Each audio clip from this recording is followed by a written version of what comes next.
Welcome to Fight City NYC. My name is Ben Chan and I am one half of HBO's Punch Zone team.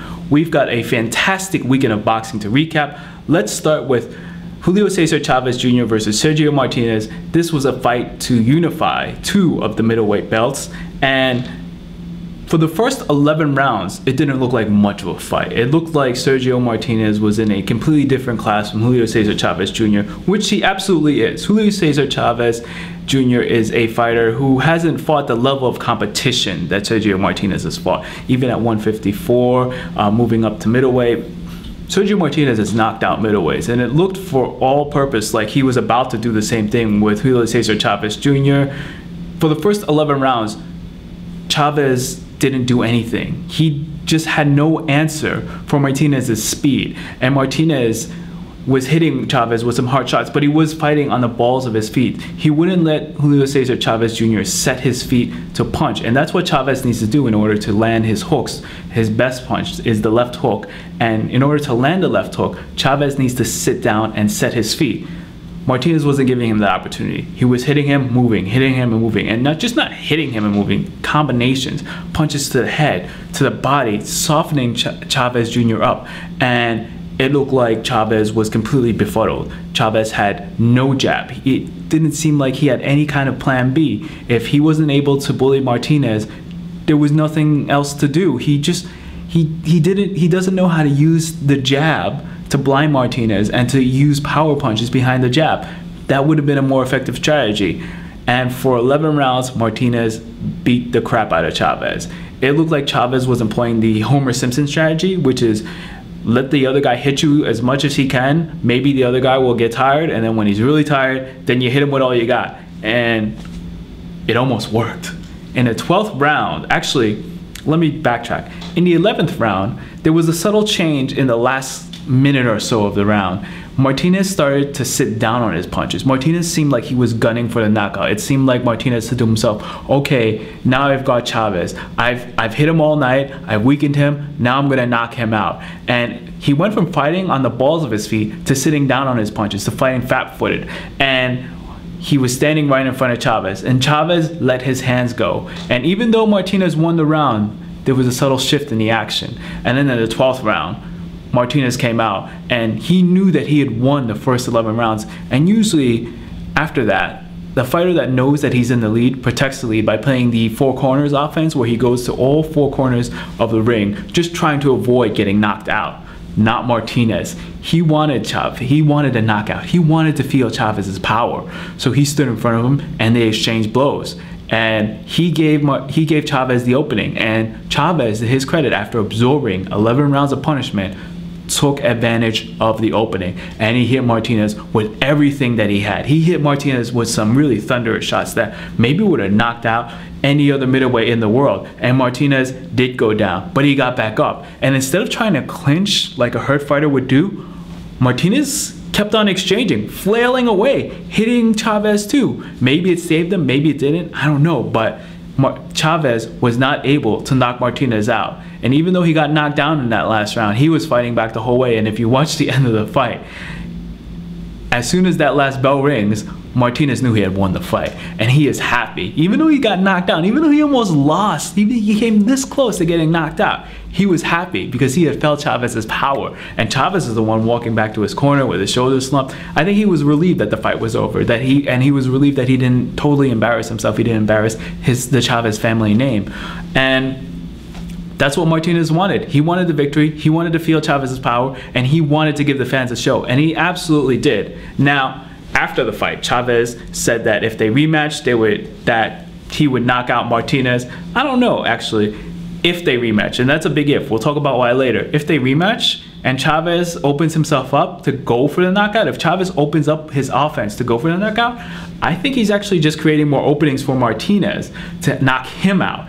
And I think that now that Martinez has tasted Chavez's power, he's not going to be as much as afraid of Chavez, and he's not going to be he's not going to be as absent-minded, as he's not going to make the same mistakes that he did with Chavez in the 12th round. So I think that's what's going to happen. But is a rematch going to happen? I'm not sure, because Chavez, after the fight, tested positive for marijuana. Does that mean he was high during the fight? Probably not. I mean, somewhere during during the camp, somewhere during the training, he took some marijuana. But the important part of that is that it means that he's going to be suspended from fighting in Nevada for at least a year. So the options are, if a rematch happens, for Chavez at least, he likes to fight in Mexico, he likes to fight in Texas.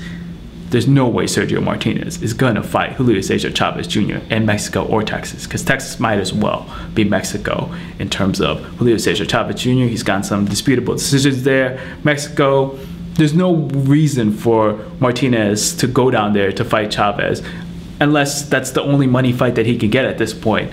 And honestly, I don't think that there needs to be a rematch. I think Sergio Martinez has shown himself to be better than Julio Cesar Chavez Jr., and I don't think that a rematch would turn out all that different. Well, maybe it would turn out different in the sense that I think Martinez would knock out Chavez.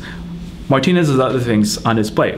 Who can he fight next? Well, there's talk of him fighting Miguel Cotto. Cotto has said that he wants to win another title. Cotto currently campaigns at 154 pounds, so in order for him to win another title, he'd have to move up to 160, Sergio Martinez division. That would be a good fight. That would actually be a very interesting fight. Another possible opponent for Sergio Martinez is Canelo Alvarez, and we're going to talk about what he did this weekend.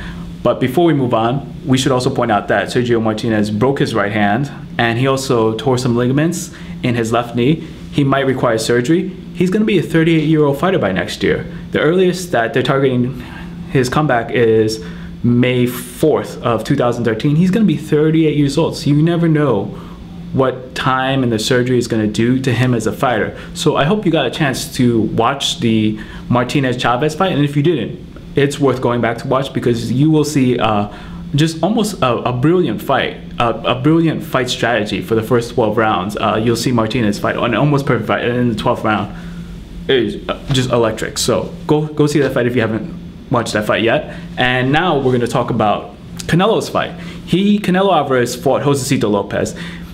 The reason Josesito Lopez got to fight Canelo Alvarez is because he beat the guy that Canelo Alvarez originally wanted to fight, one Victor Ortiz, and Lopez was trying to capture lightning in a bottle for a second time. It just didn't happen this time. It didn't happen because Josesito Lopez is not a 154-pound fighter. He is a fighter that fights naturally at 140. So for him to move up to 147 and beat Victor Ortiz was an upset. For him to move up to another weight class and beat Canelo Alvarez, a really good fighter at 154, that would have been an amazing upset. It just wasn't in the cards. Lopez fought his heart out and he tried his best. He got knocked down in the second, third, and fourth round, body shots. And then in the fifth round, finally, the ref, Jose Cortez, had seen enough and stopped the fight and had mercy on Josesito Lopez. Like I said, Josesito Lopez is not a junior middleweight. He's not a 154-pounder. Hopefully, he'll move back down to 140 and he'll be competitive again. Hopefully, he made a lot of money because he took quite a beating from Canelo Alvarez. For Canelo Alvarez, this amounted to a stay busy fight. I'm not sure how much it tells us about Canelo Alvarez, except that he could beat a 140-pound fighter. It was a good night for Canelo Alvarez because the Showtime fight actually got over 1 million viewers, so that was great. It proves that Canelo Alvarez is a star. Now let's see him take on some fighters. Let's see him take on some fighters that are at his level, or that maybe are a level above him, fighters that have proven themselves. And to Canelo Alvarez's credit, it's not like he was dodging anybody. He wanted to fight Paul Williams, a credible guy at 154, before Paul Williams got into the unfortunate accident where he ended up paralyzed. So he is looking for dance partners at 154. There's a lot of talk about making Canelo Alvarez versus Miguel Cotto next May 4th in 2013. That will be a really good fight at 154.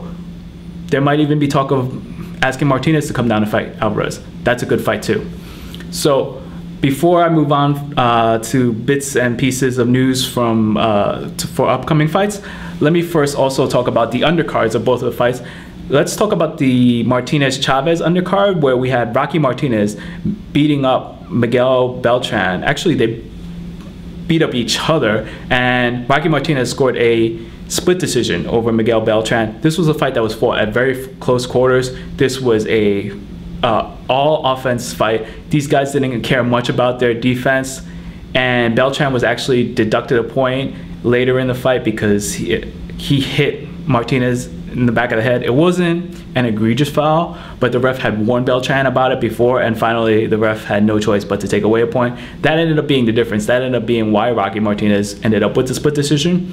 A rematch would be welcome. It probably is needed at this point to prove which guy is better than the other, but that was a good fight. And then on the Canelo Alvarez Josesito Lopez undercard, you had Marcos Maidana fighting Josesito Carras, which is a legitimate fight of the year contender. This was a slugfest. Even though Maidana tried to use his jab, and he did employ more of a jab than he usually does, this ended up being a slugfest. Soto Carras ended up throwing those looping punches that he's known for, and at points it looked like he got Maidana's attention, but Maidana came on strong. Maidana is kind of like the Tide. You just can't avoid him. And then in the 8th round, he finally stopped Josesito Carras. This is a legit fight of the year contender. This is a fight that you should watch if you haven't seen it. Now, actually, before I move on, let's also talk about Ponce de Leon. Daniel Ponce de Leon scored a technical decision over Johnny Gonzalez in somewhat of a sloppy fight. It was sloppy because Daniel Ponce de Leon led with his head a lot, which led to a lot of clashes of heads. They both ended up with cuts because of headbutts. And in the 6th round, Ponce de Leon actually knocked down Johnny Gonzalez. And in the 8th round, there was another clash of heads, which resulted in a cut over Gonzalez's eye. And the ref finally decided to stop the fight. So it wasn't a scintillating fight, but it was an important fight in terms of Ponce de Leon and Johnny Gonzalez. So that was the result of that fight. But let's move on and let's talk about some upcoming fights that have been made. First of all, we have Manny Pacquiao versus Juan Manuel Marquez. That's finally Pacquiao picks an opponent, and it's Juan Manuel Marquez, not Timothy Bradley. People weren't sure who was going to get the fight, and it's Juan Manuel Marquez. They're going to fight a 4th time. Now, to recap, in the first fight, it was a draw. Pacquiao knocked down Juan Manuel Marquez 3 times in the first round, and Marquez came back and arguably won every single round of the fight afterward.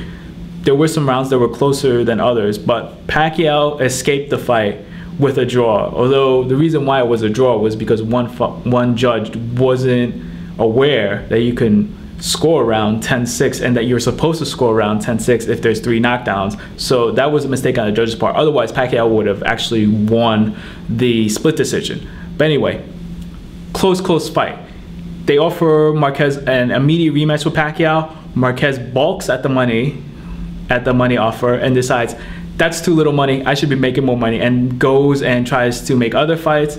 Is unsuccessful, goes off the map, actually ends up going to Indonesia to lose his title for $30,000. And he had to build himself up, climb back from the bottom. When they next fought, their second fight, Pacquiao versus Marquez, Pacquiao was the one that won the split decision. Again, a razor thin decision. The difference was that Pacquiao knocked down Marquez. And then in their third fight, which happened last year, Pacquiao ended up winning another very disputed decision. This one actually, if it was possible, maybe even closer than their second fight. There were a lot of people who thought that Marquez won their third fight. And then, of course, Pacquiao goes on to fight Timothy Bradley and ends up at the wrong end of a highly controversial decision. So there was talk about making a rematch between Pacquiao and Bradley, which is absolutely what Bradley wanted, because there aren't a lot of guys that can offer the same amount of money to fight a guy named Timothy Bradley. So Bradley's not a big draw himself, so he has to fight a guy who's going to be a big draw.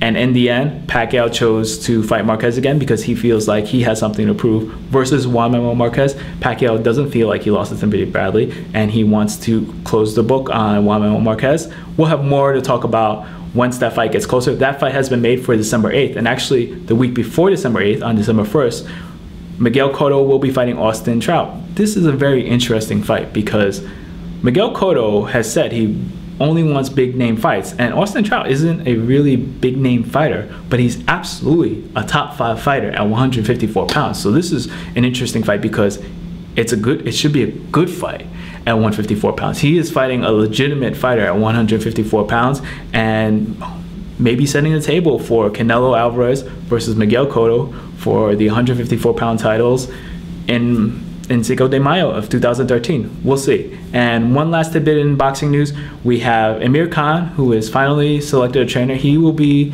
training with Virgil Hill. Formerly, Amir Khan used to train with Freddie Roach, and after Amir Khan got knocked out by Danny Garcia, he decided that it was time for him to move on. He needs to shore up that defense. Khan is a good offensive fighter. Well, he's a good offensive fighter, but on offense, he does leave himself open to be countered, and that's absolutely what happened with Danny Garcia. He's hooked up with Virgil Hill. Virgil Hill's other notable fighter is one Andre Ward, who is the number 2 or number 3 pound-for-pound best fighter in the world, depending on what you think. So this could be an interesting relationship developing here. Good luck to Amir Khan. Good luck to Virgil Hill. Thank you for watching FCNYC, and we'll see you next week.